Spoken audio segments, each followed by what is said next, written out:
até o final, porque no finalzinho eu vou passar um trabalho, tá bom? E aí, o que eu venho fazendo nas aulas de ciência política é justamente agregando.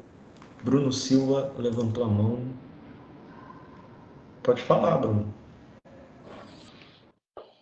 Ou foi isso? Foi sem querer, professor. Ah, beleza. Pronto.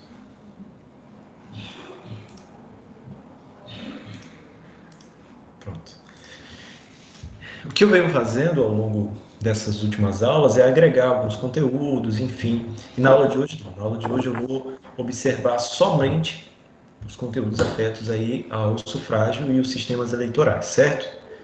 Aula super tranquila, fique até o final. No final da aula eu vou passar um trabalhinho e passar também algumas orientações. Beleza? Combinado, então. Vamos lá. Sufrágio.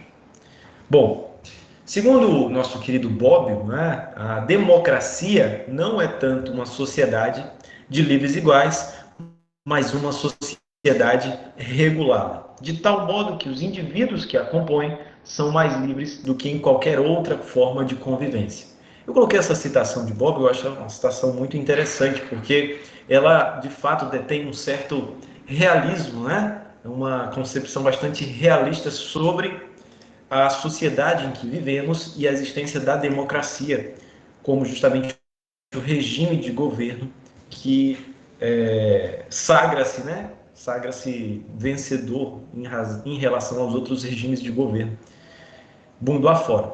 E nesta democracia, tal qual estudamos na aula anterior, nós temos que o povo, a coletividade, poderá participar dos rumos deste determinado Estado através do exercício do voto, através do exercício do voto. Mas observe, o voto, ele se apresenta, né, a democracia se apresenta de forma que existe a democracia direta, a indireta, a semi-direta, e nessa perspectiva, o povo ele detém certas limitações ou certas restrições ao exercício desta vontade. Então, essa vontade do povo não se dá de forma tão aberta ou ampla ou abstrata ou subjetiva. Não. O povo exercerá o seu poder, né, de influenciar, de ditar os rumos deste governo, influenciando diretamente no estado em que está localizado, mas isso não vai se dar de forma desordenada. Perceba, isso não ocorre de forma desordenada. Afinal, estamos em uma sociedade regulada. Isso significa dizer, segundo as palavras de Bobbio, que a democracia não se tem necessariamente uma sociedade absolutamente livre. Não. Uma sociedade absolutamente igualitária. Não. Mas, todavia, observa-se que, dentre os regimes de governo, a democracia sagra-se justamente com aquele regime, o qual existe uma liberdade maior, né? E o poder de influência maior do indivíduo nos rumos deste governo, ok? É, dentre todos os regimes de governo, aquele que detém em sua essência a liberdade e a influência direta, né? A voz do povo diretamente determinando o governo, né? Determinando os rumos deste governo, certo? Mas não significa dizer que a democracia não tem limitações, a democracia não tem restrições, de forma alguma, ok? Bom, e aí continuando naquela dobradinha, né, entre Bobbio e Bonavides, Bonavides nos apresenta um conceito de sufrágio.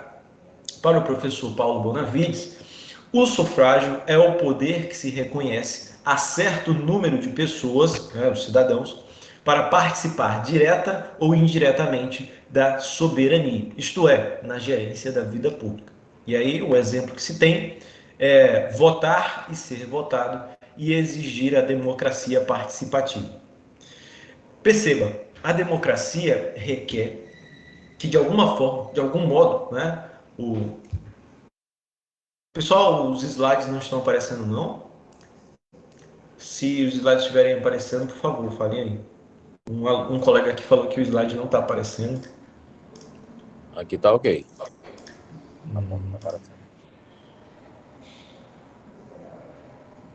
Não.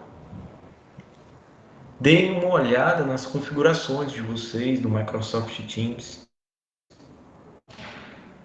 Né? Talvez se você abrir a janela, né? Ampliar a janela. Beleza? Bom, pelo que eu estou vendo aqui, está tudo certo. Eu acho que é uma configuração aí. Realmente. Beleza, dando continuidade. Bom, o sufrágio é justamente este direito na qual os indivíduos, né, componentes dos cidadãos, componentes do povo, detendo esse vínculo jurídico, podem justamente ter esta possibilidade de votar e ser votado. Ou seja, tem-se o exercício da cidadania no que tange ao direito ao voto e no que tange ao direito a candidatar-se como representante justamente do povo. Então, o direito ao sufrágio abrange justamente essas duas acepções, direito de votar e ser votado. E o Paulo Bonavides, que cria, né, juntamente com o Bobbio, esta democracia participativa, que indica essa democracia participativa como justamente o caminho para o qual rumamos, insere a participação que se tem dos cidadãos nestes institutos de democracia participativa também como um desdobramento do sufrágio. Todavia, isso aqui tem caráter doutrinário, ok? Tem caráter doutrinário. Se você observar, o direito a voto, inclusive, está circunscrito na Constituição Federal com uma cláusula pétrea. E é dentre aquelas cláusulas pétreas, aquele núcleo da Constituição que pode ser alterado, não pode ser extinto de forma alguma, que pode ser alterado e não pode ser extinto, dentre aqueles nomeados expressamente, o direito a voto ele não tem uma certa flexibilidade, não tem um certo escopo, né, de flexibilidade para conseguir alterá-lo. Não. O direito a voto ele é taxativo e tem-se, inclusive, como este voto deve ser exercido na Constituição. Ok? Perceba a importância do direito ao sufrágio. Beleza? Tipos de sufrágio. Nós temos o sufrágio restrito e o universal. O sufrágio restrito, ele restringe o poder de participação dos indivíduos segundo determinados padrões. Observa-se que estes padrões não são necessariamente racionais, porque perceba, essa lógica, o direito ao sufrágio, ele se insere dentro do regime democrático. E dentro do regime democrático, pressupõe-se que toda a coletividade detenha o poder de votar, né? De votar e influenciar os rumos deste governo, deste Estado. Se há uma restrição à participação da coletividade, então este regime democrático tem uma espécie de um vício, né? Um vício, tem um problema. Porque é da essência da democracia que haja uma ampla liberdade. Havendo uma restrição da participação dos indivíduos, né, do exercício do direito a voto, nós temos então que é um problema, um vício, né, que ocasiona um vício, né, que vai contra a essência da própria democracia. E aí, em contrapartida ao sufrágio restrito, nós temos o sufrágio universal. O sufrágio universal alcança toda a coletividade. Todos aqueles que detêm um vínculo jurídico com o Estado, reconhecidos, né, como cidadãos, podem ter direito ao sufrágio. Beleza? E aqui eu coloco uma hashtag para deixar de forma clara. Sufrágio não é necessariamente voto. Se você anotou aí, sufrágio é poder votar. Não, está errado. O voto é uma forma de exercício do sufrágio. O voto é uma forma de exercício do sufrágio. E aqui nós temos, aqui, ó, eu volto lá no conceito do professor Paulo Bonavides. Aqui tem voto. Aqui não tem voto. Tem exemplo, votar, ser votado e exigir a democracia participativa. Paulo Bonavides fala, o sufrágio é o poder que se reconhece a certo número de pessoas, o corpo de cidadãos, de participar direta, indiretamente ou indiretamente na soberania, isto é, na gerência da vida pública. Não está aqui o direito ao voto, de forma alguma, ok? Avançando, quem pode exercer o sufrágio no Brasil? E aí nós temos aqui, lá no artigo 14, o alistamento eleitoral e o voto são obrigatórios para os maiores de 18 anos, facultativos para os analfabetos, maiores de 60 anos, os maiores de 16 anos e menores de 18 anos. Ou seja, o sufrágio no Brasil é universal. Ok? Universal. Poxa, professor, mas não tem uma diferenciação no sentido de que para uns é obrigatório, para outros não é? Não. Perceba, o artigo 14, em momento algum, ele faz restrições aos civis. Aos civis. Perceba o parágrafo 2º, não podem alistar-se como eleitores os estrangeiros e durante o período do serviço militar obrigatório os conscritos. Ou seja, aquele militar da ativa, ele não pode necessariamente, ele pode candidatar-se a um cargo, a ser representante, a um deputado, vereador, governador, sim, ele pode candidatar-se, ele pode se candidatar. O militar da ativa, ele pode se candidatar, mas a partir do momento que ele sagra-se como vencedor, ele vai para a inatividade. Ok? Sistemas eleitorais.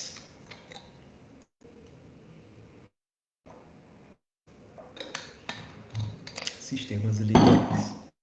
Bom, sistemas eleitorais.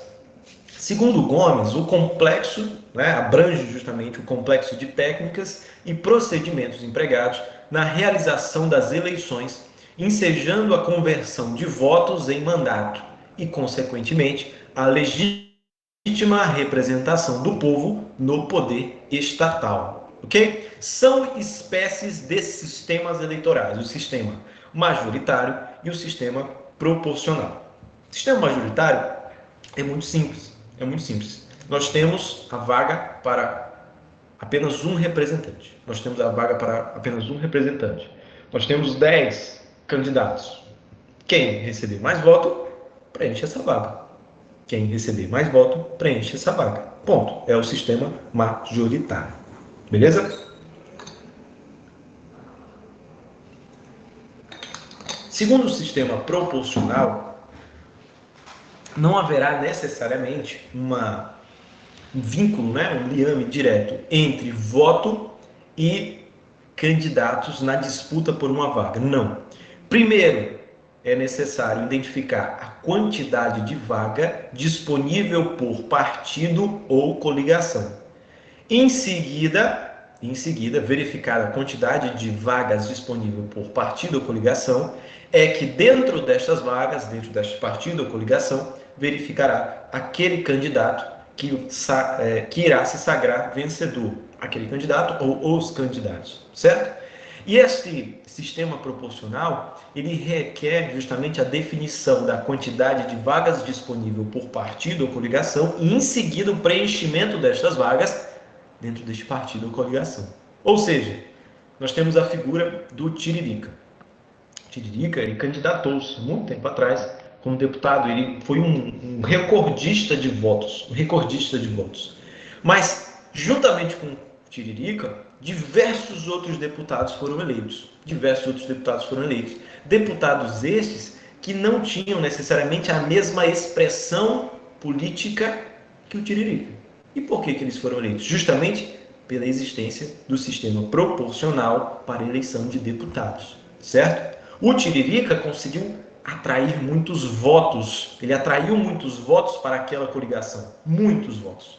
E aí a sua coligação foi abarrotada de votos, que, em verdade, a grande maioria destes votos eram um candidato específico, Tiririca. E o Tiririca foi eleito. Mas, juntamente com o Tiririca, diversos outros candidatos foram eleitos. Porque a partir do momento que o Tiririca é um recordista de votos, ele consegue jogar a coligação dele lá para cima. né? Primeiro, tem-se uma disputa entre coligações e partidos para definição dessas vagas. E aí o Tiririca, atraindo diversos votos para a coligação, coloca a coligação em primeiro lugar. E aí consegue uma quantidade de vagas maior.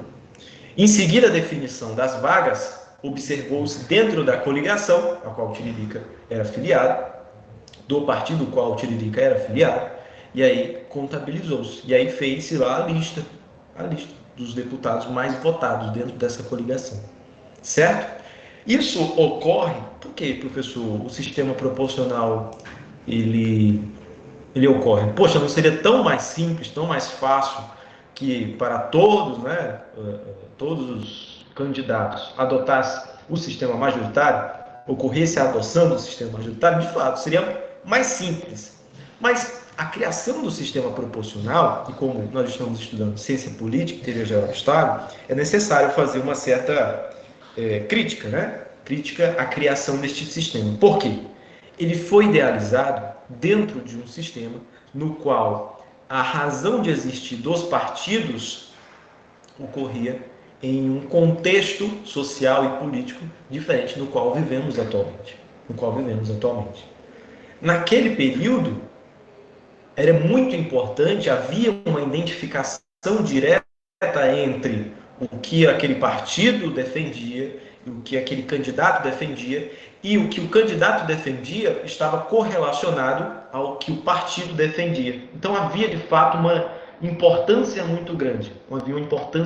Então, a existência de um sistema proporcional era entendida como cabível, né? Necessária, importante, justamente para que ocorresse uma busca pelo consenso. Lembra da vontade geral que nós estudamos lá atrás? A criação do sistema proporcional observa justamente a necessidade de criar um consenso em volta de certos ideais, para tentar, pelo menos, forçar a sociedade a adotar esse consenso. E aí a sociedade que exerce o seu direito do voto vai observar, poxa, esse candidato, é interessante as ideias que ele defende, mas quais as ideias do partido também? Muito interessante também as ideias, né? Os projetos e propostas que estão inseridas dentro desse contexto, dentro deste partido, né? A qual esse partido ele defende com unhas e dentes. E, necessariamente, o mandato terá uma correlação muito grande com o que o candidato defende e com o partido defende. Mas essa realidade, este contexto, atualmente é questionável. Porque a todo momento os candidatos eles vão mudando de partido. Então, sempre tem-se o partido da vez, o partido que consegue atrair a atenção dos cidadãos brasileiros. E, geralmente, esse partido ele recebe diversos outros deputados que saíram de outros partidos por uma inexpressividade. E por quê? Qual o interesse desses candidatos em fazer parte destes partidos, né, que tem ali uma liderança muito forte, ou fazer parte, ao menos, da coligação? Justamente porque sabem que, provavelmente, é necessário não tem uma expressividade política muito grande. E aí gostariam muito de ser eleitos, mas não têm uma expressividade política muito grande. E querem ser eleitos por meio do sistema proporcional. Poxa, professor, né, é o sistema sendo utilizado de forma errônea ou da forma a qual ele não foi idealizado. Existe uma crítica muito grande em volta da adoção do sistema proporcional. Mas é importante lembrarmos, né? Pelo menos lembrarmos as origens desse sistema. O sistema proporcional busca a promoção do consenso em meio à sociedade. E esse consenso vai se dar através da identificação de certas pautas identitárias com alguns partidos ou coligações. Por que eu estou falando tanto sobre isso? Porque muita gente, pessoas comuns, né, que não estudaram ciência política, enfim, se perguntam bastante por quê? Não seria tão mais fácil só votar, e aí o que ganhou mais voto entra. Quem não ganhou voto suficiente fica de fora, como se fosse um vestibular. Não seria tão mais fácil? De fato, seria mais fácil. Mas perceba, talvez certas dicotomias ou certos conflitos fossem promovidos nessa sociedade. E aí observa-se justamente os conflitos criados justamente nestes candidatos que são eleitos através do sistema majoritário. Presidente, governador, né, senador. Observa-se que há um conflito direto entre candidatos, né? Tem-se um conflito direto entre candidatos. Por quê? Porque quem receber mais voto é eleito, inclusive de candidatos do mesmo partido. Perceba, para senador, você já percebeu como é que ocorre eleição para senador? Você já percebeu que em alguns momentos, claro que eu não vou citar o exemplo, né? Mas em uma dada eleição, aqui no nosso estado, nós tivemos, pela mesma coligação, dois senadores disputando, de forma direta. Perceba, eles estão concorrendo a uma vaga ao Senado, que adota o sistema majoritário, o sistema eleitoral majoritário. Ou seja, não há lógica, né? Não há lógica. Perceba, qual é a lógica disso? Qual é a lógica disso? Um está tomando o voto do outro. Um está tomando o voto do outro. E são da mesma coligação. Não faz sentido. Perceba, se estivessem concorrendo juntos para disputar uma vaga pelo sistema proporcional, aí mudaria. Aí mudaria. Porque por mais que um deles não tivesse uma expressividade política muito grande, ou tivesse a mesma expressividade política, os votos dos dois seriam contabilizados dentro dessa coligação e os dois se beneficiariam. E os dois se beneficiariam, atraindo votos para a coligação e conseguindo mais vagas. Conseguindo mais vagas, a ponto dos dois, talvez, serem eleitos juntos. Mas isso não ocorreria se for o sistema majoritário, porque os dois eles disputam de forma direta, E é o que se tem comumente nosso estado, né? Tem-se a chapa, aí forma-se a chapa para governo, forma-se a chapa juntamente integrante ali para Senado, pelo partido, ou representando o partido ou a coligação. Ponto. Ponto. E aí dentro da coligação não é aceita a candidatura de outro candidato pelo sistema majoritário. Justamente porque não faz sentido. Não faz sentido. Perceba, perceba a dicotomia aqui, a diferenciação entre os dois sistemas. Professor, mas para definir essas vagas, como é que funciona? Tem que fazer cálculo, define-se quociente eleitoral, quociente partidário, mas essa questão não afeta a ciência política, a teoria geral do Estado, é uma questão afeta ao direito eleitoral. O que eu preciso que os senhores entendam é qual a diferença e por que existe o sistema proporcional. Para que ele serve? Como ele foi idealizado? Beleza? E essa informação não está no slide. Então, anote, tá bom? Anote, é importante, essa informação é importantíssima, ok? Essa informação é importantíssima. Pessoal, vocês têm alguma dúvida?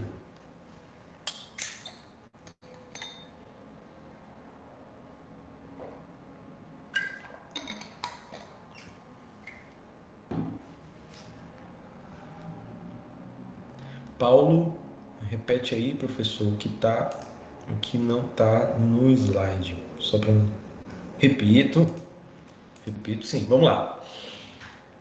O que eu falei? Pessoal, segundo, né, o sistema proporcional, primeiro deve-se definir a quantidade de vagas por partido ou coligação. Se o partido estiver disputando, né, aí nessa eleição sozinho, aí verifica-se a quantidade de vagas somente por aquele partido. Se esse partido estiver coligado com outros, né, formado aí uma coligação, verifica-se a quantidade de vaga disponível para a coligação como um todo. Beleza, até aí tudo bem. Após a definição de vagas, verifica-se dentro do partido ou coligação justamente a lista dos mais votados. Então verifica-se dentro das vagas disponíveis os mais votados e aí nós temos aqueles candidatos eleitos. Ponto.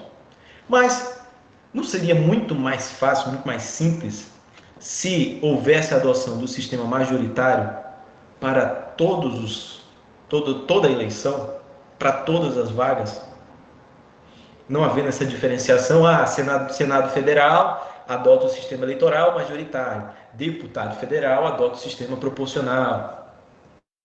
Não seria tão mais fácil? De fato, seria mais fácil, seria muito mais simples, né? Porque os mais votados seriam eleitos para aquela determinada quantidade de vagas. Ponto. Acabou-se. Então, para que o sistema proporcional foi criado? O sistema proporcional foi criado observando justamente, tentando, ao menos, né, um indicativo para a formação de consensos. O objetivo do sistema proporcional é a formação de consensos.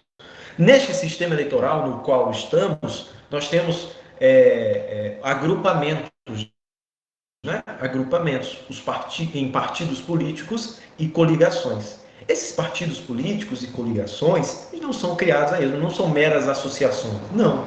Eles representam, ou ao menos deveriam representar, aquelas pautas, ou aquelas pautas identitárias, ou aqueles ideais, dogmas, né, que são carregados. Olha, para o Brasil crescer é necessário isso, isso e isso. Nós acreditamos nisso. E aí todos aqueles candidatos, todos aqueles indivíduos que se identificassem com aquelas pautas identitárias, aqueles ideais, dogmas políticos, enfim, filiariam-se a estes partidos. Filiariam-se a estes partidos. E aí haveria uma promoção deste consenso. E a definição, primeiro, das vagas por partido ou coligação também auxiliaria na identificação destes consensos, da formação destes consensos na sociedade. Porque aqueles candidatos, percebam, os candidatos, nossa, eu tenho ideais muito parecidos com aquele determinado partido, então, ou então eles chegam lá na sua base eleitoral, lá, naquele seu partido, e defendem que é necessário fazer uma coligação com aquele outro partido, que tem uma certa similitude, né, de ideais e tal. E aí nós temos então a formação destes consensos, porque no primeiro momento define-se a quantidade de vagas por coligação ou partido, dentro destas vagas por coligação ou partido, define-se os mais votados, os candidatos mais votados, e eles serão eleitos. Eles serão eleitos.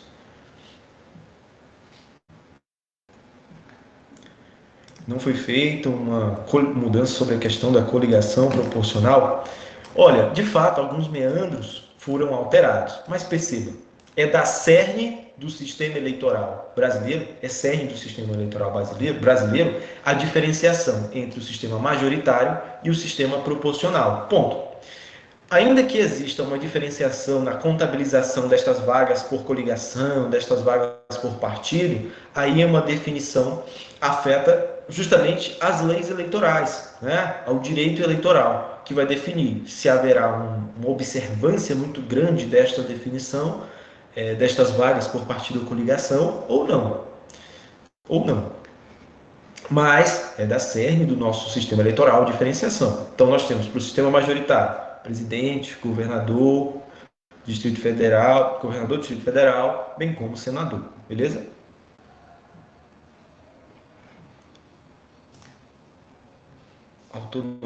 Porque a partir de 2020 já foi feita a eleição com autonomia partidária. Ainda assim, mantém-se o sistema proporcional. É possível? Não, mantém-se o sistema proporcional. Mantém-se o sistema proporcional. Porque para sistema proporcional nós temos deputado federal, estadual, distrital e vereador em eleições municipais, diferenciando presidente, governo estadual, Distrito Federal, Senado Federal, ok? Galera, é isso. Aqui é o QR Code, tem um código aqui embaixo também, tem um link aqui embaixo. Esse é o QR Code para o trabalho. O trabalho é basicamente um resumo das leituras recomendadas das aulas 8, 9 e 10. Leia as aulas 8, 9 e 10, né, as leituras recomendadas das aulas 8, 9 e 10, e faça um resumo e me entregue pelo Google Forms, ok? Pelo Google Forms. Isso aqui, você entra lá no formulário, você vai precisar se identificar,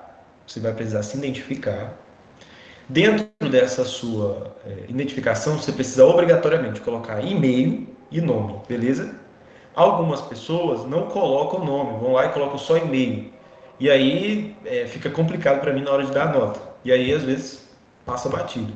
Ou então, na hora de preencher o nome, preenche só o primeiro nome. né? Só o primeiro e o segundo nome, não preenche o nome completo. Preenche o nome completo, senão vai me prejudicar aqui. São as leituras recomendadas, ok?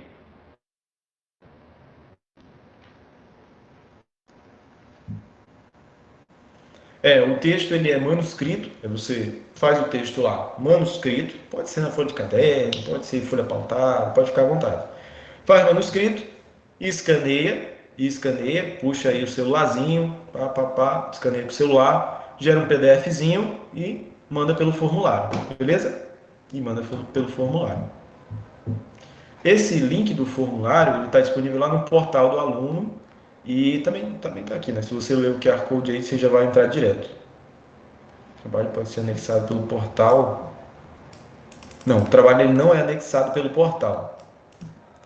O trabalho ele é anexado pelo link do Google Forms. Aí no link do Google Forms, você entra lá, vai ter um botãozinho lá, específico lá, para você enviar PDF. Aí você vai lá, pá, envia PDF, aí carrega o arquivo, tá bom?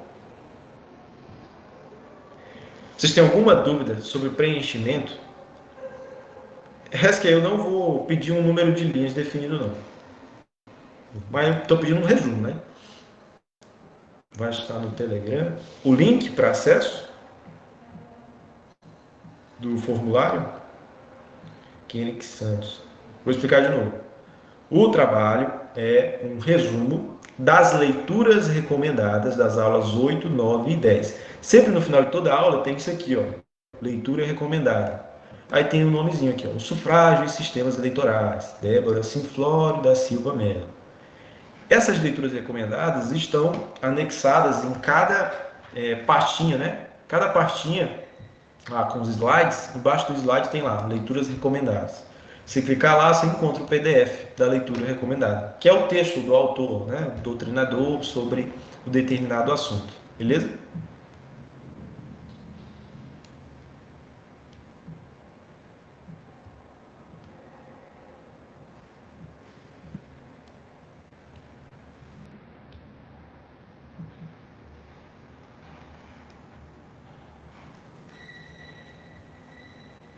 Ah, foi. Já está lá o link para acesso. Pessoal, eu estou pedindo um resumo, né?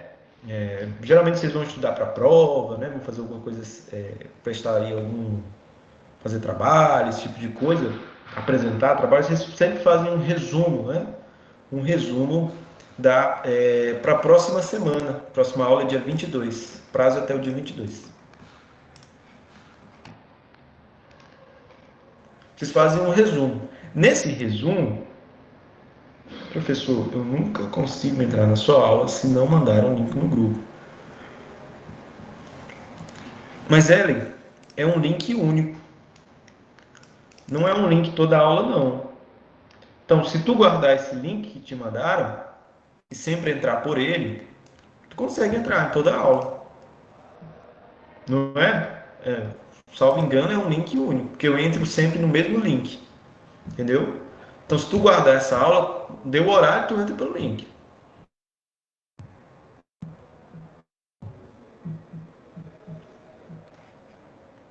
Pois é, volta, resumo, né? E aí o que eu pressuponho que o resumo é justamente uma análise, né, do conteúdo que você fez de forma sintética, justamente para lhe auxiliar no entendimento da matéria e facilitar o seu estudo, né, quando chegar a prova, enfim. Tem algumas pessoas que quando eu peço resumo, por exemplo, me mandam apenas uma cópia dos, do título, subtítulos, mandam um parágrafo só. Títulos, subtítulos, assim, um monte de título e subtítulo. Isso não é um resumo, né? Isso não é um resumo. Isso não vai lhe ajudar em nada. Não vai lhe ajudar em nada. Professor, Oi. a gente vai mandar, Alô? a gente vai escrever no caderno e anexar por PDF, né? Isso, pode ser, não tem problema não. Ok. Beleza?